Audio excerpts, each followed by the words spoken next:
The Word of God is alive and powerful, sharper than any two-edged sword, piercing even to the dividing asunder of the soul and spirit, and of the joints and the marrow, and is a critic of the thoughts and intents of the heart. All Scripture is God-breathed, and is profitable for doctrine, for reproof, for correction, for instruction in righteousness, that the man of God might be mature, thoroughly furnished unto all good works.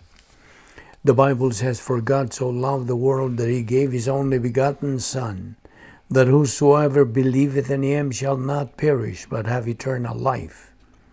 For God did not send his Son into the world to condemn the world, but that the world through him might be saved.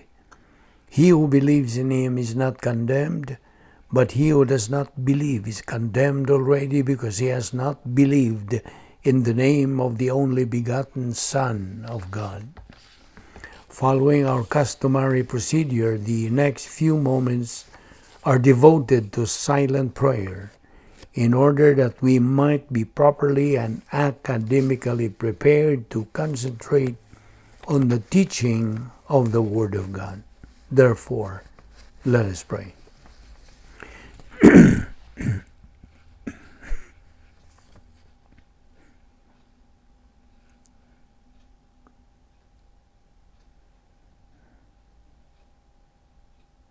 Heavenly Father, we thank you for the privilege of making use of this opportunity once again of assembling ourselves together in obedience to your word. We are living here in this country where the laws of the divine establishment sustain the freedom to worship, to assimilate the word of God, and again be given the opportunity of accelerating in our advance to maturity, realizing the most fantastic things that life has to offer, both now and forever. So may we be challenged to concentrate on these critical things, that our advance and glorification of thee might be completed in the time allotted for us in this life. May God the Holy Spirit enlighten us, for we ask it in Christ's name. Amen. Welcome everyone, especially our subscribers, our fellow believers. Welcome once again to our discussion on the topic, the doctrine of Soteriology. Okay, yesterday we stopped here in this point, and so we will continue. First of all, we have said that all members of the human race possess everlasting existence called the immortality of the soul. Once the soul is created by God, it lasts forever. The question then is only where it's going to spend its eternal or its everlasting existence. For the unbeliever, of course, he spends his everlasting existence where? In the lake of fire. For the believer, he will spend his everlasting existence in the presence of God in heaven, where there is the fullness of happiness and pleasure forevermore. Psalm 16:11. A believer is going to have a fabulous time in heaven. Fabulous time. And that everlasting existence is called technically in Scripture, of course, as everlasting life. So, both believers and unbelievers have everlasting existence, referred to as the immortality of the soul.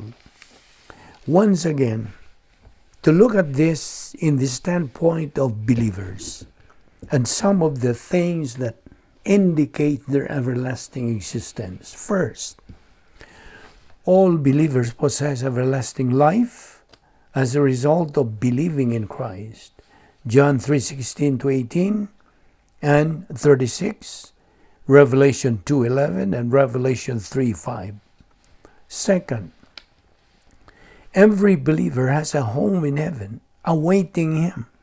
John 14:1-3, and the word that's used for home there means a large dwelling place, like a mansion.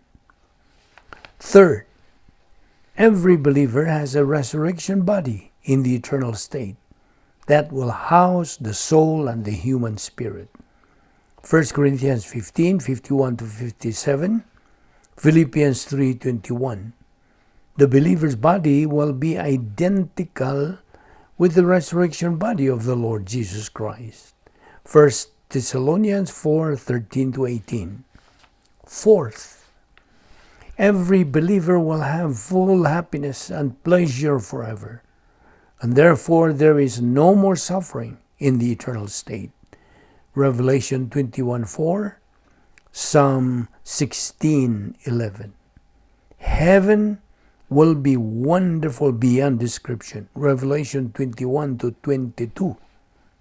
Fifth, every believer will be in the presence of God forever. Revelation 22, 1 to 5, 2 Corinthians 5:8. To be absent in the body is to be face to face with the Lord.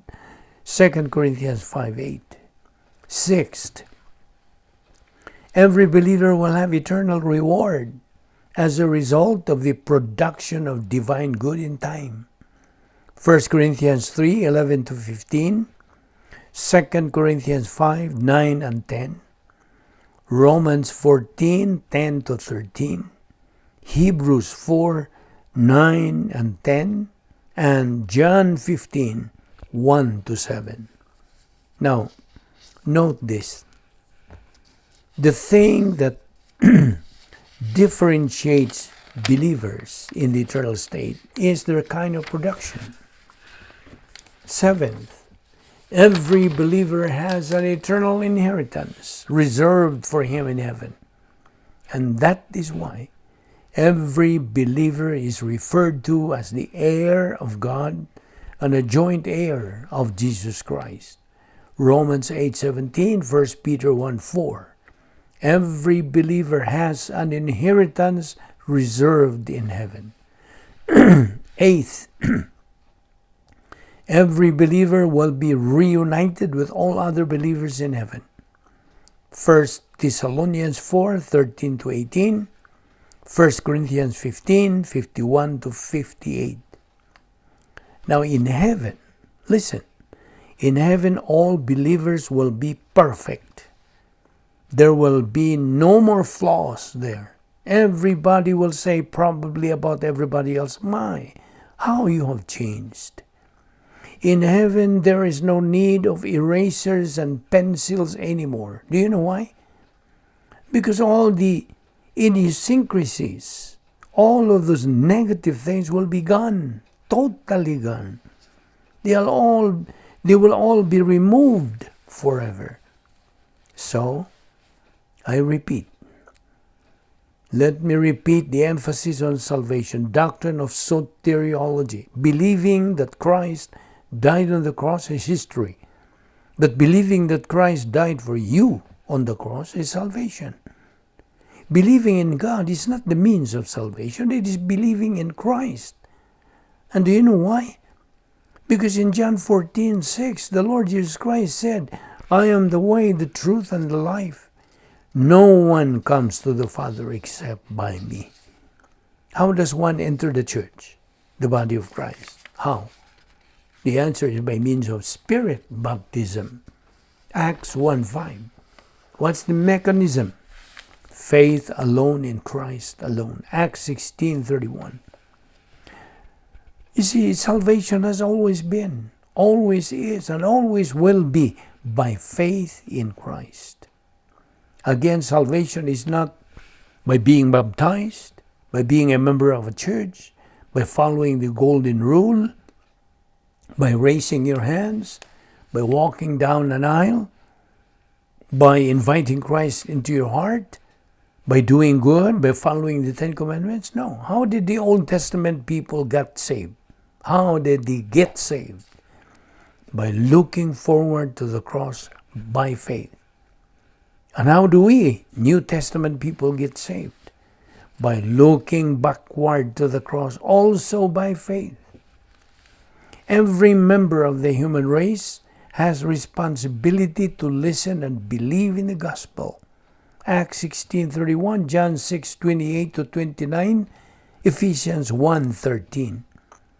It is God's declared will that every member of the human race be born again. 2 Peter 3:9 says, God is not willing that anyone should perish, but that all be saved, shall come to repentance. 1 Timothy 2:4, God wants all men to be saved. Remember the 7 declared wills of God? It is God's declared will that all members of the human race be born again. And the next is, it is God's declared will that all born-again believers be sanctified. What's next? It is God's declared will that all believers be controlled by God the Holy Spirit. It is God's declared will that all believers give thanks in everything. What else?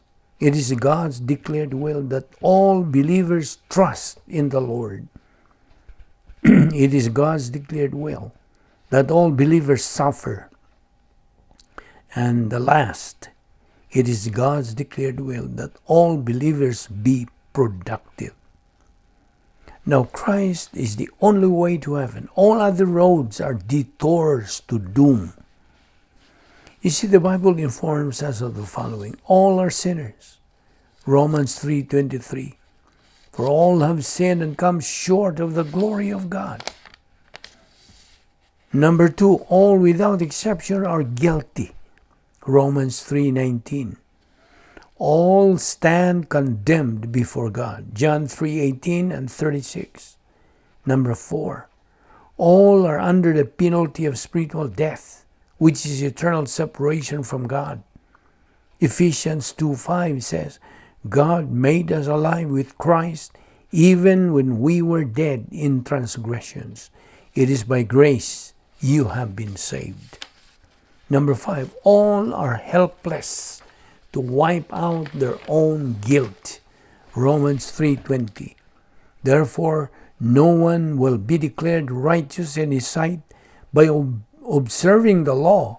Rather, through the law, we become conscious of sin. For all have sinned and come short of the glory of God. Romans 3:23. So therefore, is there any good reason why you, unbeliever, cannot trust Jesus Christ as Lord and Savior right now? Romans 6:23 says, for the wages of sin is death, but the gift of God is eternal life through Jesus Christ our Lord. Man, through the ages, has tried to bridge the gap in many, many ways, such as man's good works, religion, philosophy, and morality, all without success. There is only one and only one remedy for this problem of separation. It's the cross. The Lord Jesus Christ is the only answer to this problem of separation.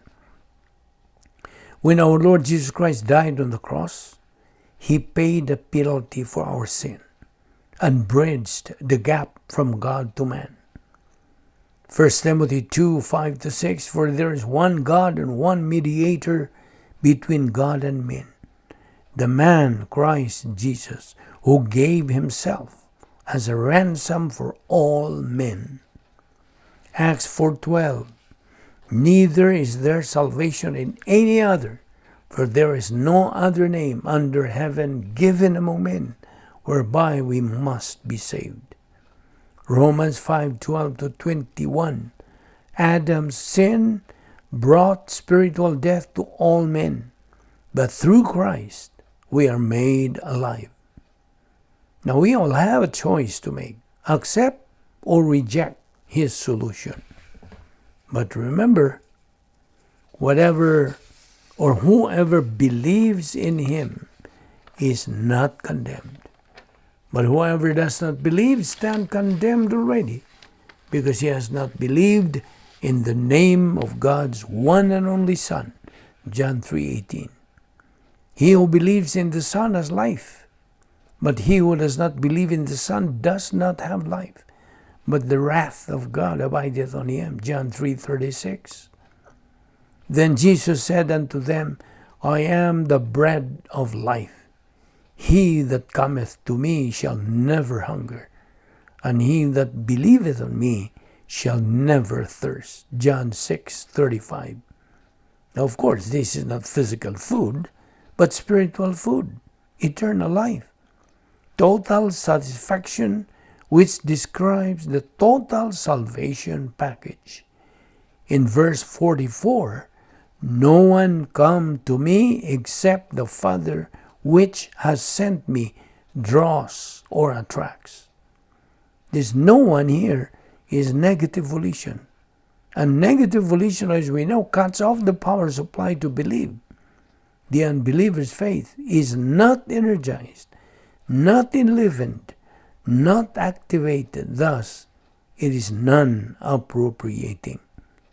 Yet, to all who received him, to those who gave the right to become children of God, even to them that believe on his name. John 1:12. How can one believe when he doesn't know whom to believe in?